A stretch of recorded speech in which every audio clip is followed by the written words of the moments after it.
Hello dear students. इस revision lecture में हम लोग ट्रांसफार्मर के और क्वेश्चंस देखेंगे, जिसमें ट्रांसफार्मर का जैसे लास्ट टाइम हम लोग ने दो क्वेश्चन देख लिया था। Explain the principle of operation of single phase transformer and derive the EMF equation of the transformer. इस वाले क्वेश्चन लेक्चर में हम लोग देखेंगे draw the phasor diagram. Question इस तरह से पूछा जाता है, draw the phasor diagram of ideal and practical transformer.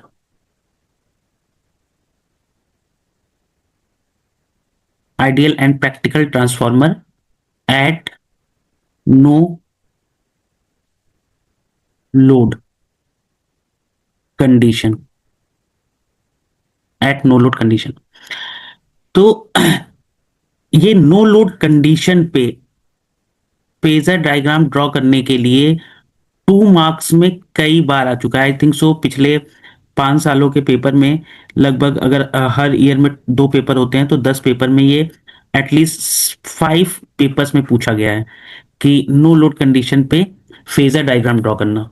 अगर आइडियल और प्रैक्टिकल दोनों पूछा जाएगा तो वो 7 मार्क्स में क्वेश्चन पूछा जाएगा, और अगर सिर्फ एक का कुछ पूछता है, प्रैक्टिकल ट्रांसफार्मर का या सिर्फ आइडियल ट्रांसफार्मर का, तो वो 2 मार्क्स में पूछता है। तो इस फेजर डायग्राम को पढ़ने से पहले थोड़ा सा हम एक बार थोड़ा सा और रिव्यू कर लेते हैं कि आइडियल ट्रांसफार्मर क्या होता था और ट्रांसफार्मर का बेसिक कंस्ट्रक्शन मॉडल कैसा होता था।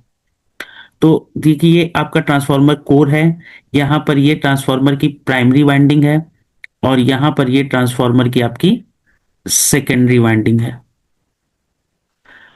ओके, तो यहाँ पर प्राइमरी वाइंडिंग पे आपको मालूम है वोल्टेज लगता है V1 प्लस माइनस, और यहाँ पे इंड्यूस्ड ईएमएफ आता है E1।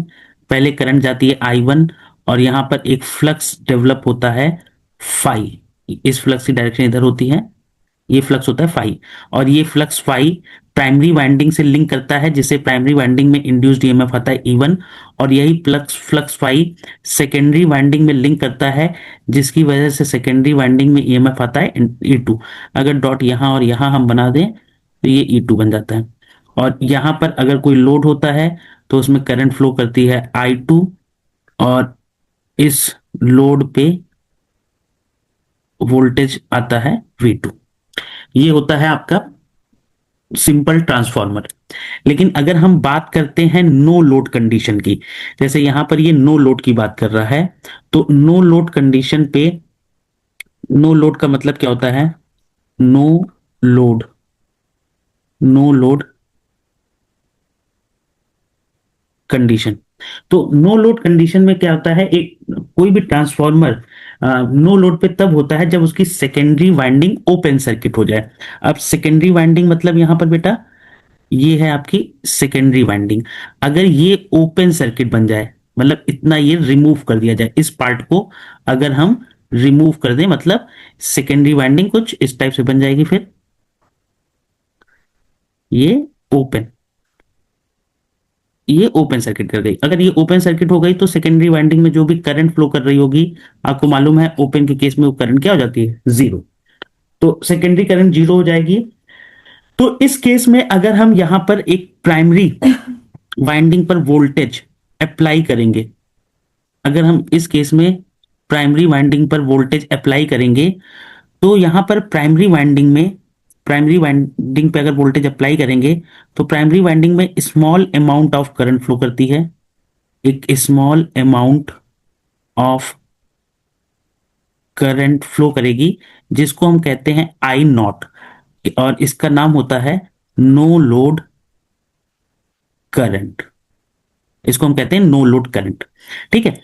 जब ये I1, अगर ये फुल था, लोड कनेक्टेड था, तो इस I1 करंट को हम कहते हैं full load current, full load current. और यहां पे अगर आई लोड कनेक्ट नहीं है तो हम इसे कहते हैं नो लोड करंट। और ये जो नो लोड करंट होती है, इसकी वैल्यू होती है 2 to 5% of the full load current, 2 to 5% of the full load current.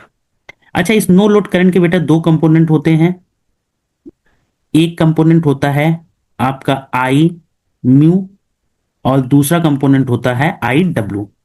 तो ये जो आई म्यू होता है इसको हम कहते हैं reactive reactive component of reactive component of no load current.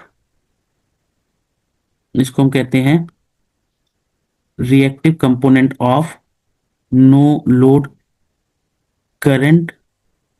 और आई डब्ल्यू को हम कहते हैं active component of no load current. अच्छा, इसका एक और नाम रिएक्टिव कंपोनेंट जो होता है ये यूज होता है फ्लक्स फ्लक्स डेवलप के लिए, फ्लक्स डेवलपमेंट के लिए यूज होता है।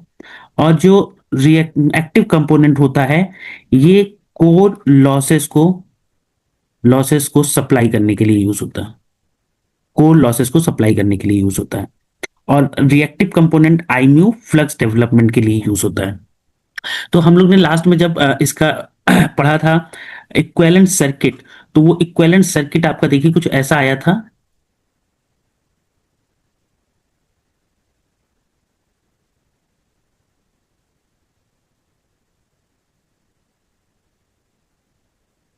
ये आपका ट्रांसफार्मर का, ओके। अभी हम लोग ने इक्विवेलेंट सर्किट नहीं पढ़ा था। इक्विवेलेंट सर्किट हम लोग इसके आगे देखेंगे। ओके, अभी पहले हम ये नो लोड कंडीशन का देख लेते हैं। नो लोड कंडीशन पे आपने ये देख लिया कि आपको दो टाइप की करंट, नो लोड करंट जो फ्लो कर रही है उसके दो कंपोनेंट हैं, आई म्यू और आई डब्ल्यू। आई म्यू आपका मैग्नेटाइजिंग करंट कंपोनेंट है जो कोर में फ्लक्स को सेट करता है, और आई डब्ल्यू आपका एक्टिव कंपोनेंट है जो हिस्टैरिसीस और एडी करंट लॉस, जिनको मिला के कोर लॉस कहते हैं, उन्हें सप्लाई करता है। तो आइडियल ट्रांसफॉर्मर के केस में नो लोड कंडीशन है, और अगर आइडियल ट्रांसफॉर्मर है, नो लोड कंडीशन है और आइडियल ट्रांसफॉर्मर है। आपको मालूम है आइडियल ट्रांसफॉर्मर का हम लोग पिछली बार रिवीजन क्लास में हम लोग देख चुके हैं। आइडियल ट्रांसफॉर्मर में वाइंडिंग रेजिस्टेंसेस जीरो होते हैं। तो आइडियल ट्रांसफॉर्मर का जो फेजर डायग्राम बनता है, आपको मालूम है ईएमएफ इक्वेशन हम लोग ने पढ़ा था, तो वहां पे हमने देखा था कि phi is equal to phi max sine omega t होता है। और जब हम प्रूफ करते हैं तो बीच में प्रूफ में आता है E is equal to E max sine omega t minus 90 degree. That means कि जो ईएमएफ इंड्यूस्ड होता है वो फ्लक्स को 90 डिग्री से लैग करता है। अब ये जो ईएमएफ इंड्यूस्ड होता है ये प्राइमरी वाइंडिंग में इंड्यूस्ड होता है और सेकेंडरी वाइंडिंग में इंड्यूस्ड होता है। तो ये आपका बन गया प्राइमरी वाइंडिंग का ईएमएफ E2, और ये हो गया सेकेंडरी वाइंडिंग का ईएमएफ E1। और यहां पर प्राइमरी वाइंडिंग का वोल्टेज, अप्लाइड वोल्टेज और प्राइमरी वाइंडिंग का इंड्यूस्ड ईएमएफ आपस में इक्वल होता है बट अपोजिट डायरेक्शन में होता है। तो ये यहां पे आपका बन गया V1। और आइडियल ट्रांसफॉर्मर का केस है आईम्यू। आईम्यू कंपोनेंट बेटा क्या होता है, आईम्यू कंपोनेंट क्योंकि फ्लक्स को डेवलप करता है इसीलिए इसको हम फ्लक्स की डायरेक्शन में बना देते हैं। तो ये जो डायग्राम आपका बना, ये आपका डायग्राम बना आइडियल ट्रांसफॉर्मर के लिए phasor diagram at no load condition. Ideal transformer का phasor diagram at no load condition. अब सेकेंड इसी में पूछा जाता है phasor diagram of practical transformer. Practical transformer का फेजर डायग्राम, प्रैक्टिकल ट्रांसफॉर्मर का फेजर डायग्राम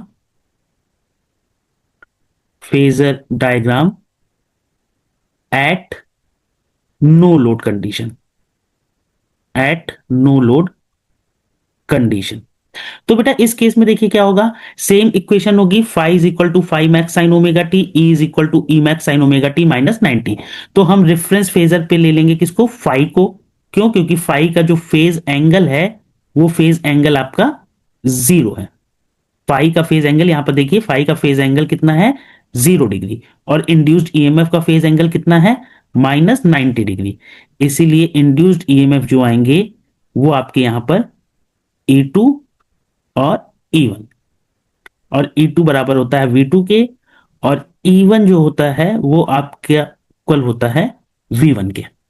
ओके, अब देखिए, अब आता है करंट। तो करंट के देखिए, नो लोड कंडीशन है तो करंट कौन सी फ्लो करेगी, I naught. Current no load condition है तो करंट बेटा फ्लो करेगी आई नॉट।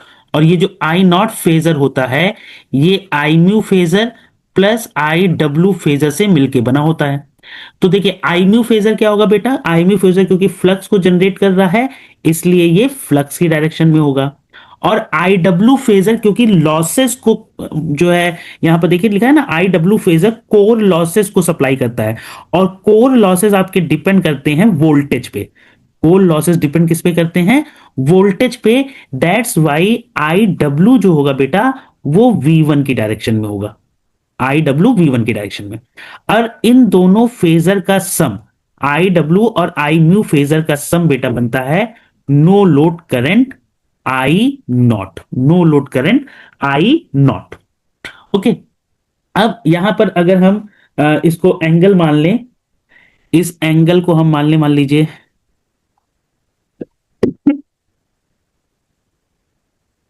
आई नॉट और आई वी के बीच का एंगल, अगर हम इस एंगल को थीटा मान लेते हैं या फाई नॉट मान लेते हैं, फाई नॉट, फाई एम आपका फ्लक्स है, फाई नॉट हमने एंगल माना आई नॉट और वी के बीच में। तो देखिए इक्वेशन क्या आ जाएगी, I W is equal to I naught cos phi naught, और I mu is equal to I naught sine phi naught. और अगर इन दोनों को हम स्क्वायर करके ऐड कर दें तो बेटा देखिए क्वेश्चन क्या आ जाएगी, स्क्वायर करके ऐड करेंगे तो I W square plus I mu square is equal to I naught square cos square phi naught plus I naught square sine square phi naught. I naught square common ले लेंगे तो cos square phi naught plus sine square phi not is equal to 1। तो आपकी equation आ जाएगी बेटा I naught is equal to under root I mu square plus I W square. एक ये इक्वेशन आ जाएगी। और अगर इन दोनों इक्वेशन को डिवाइड कर दें तो हमारे पास इक्वेशन बेटा आ जाएगी tan phi not is equal to I mu upon I W. Tan phi not is equal to I mu upon I W. Okay, अब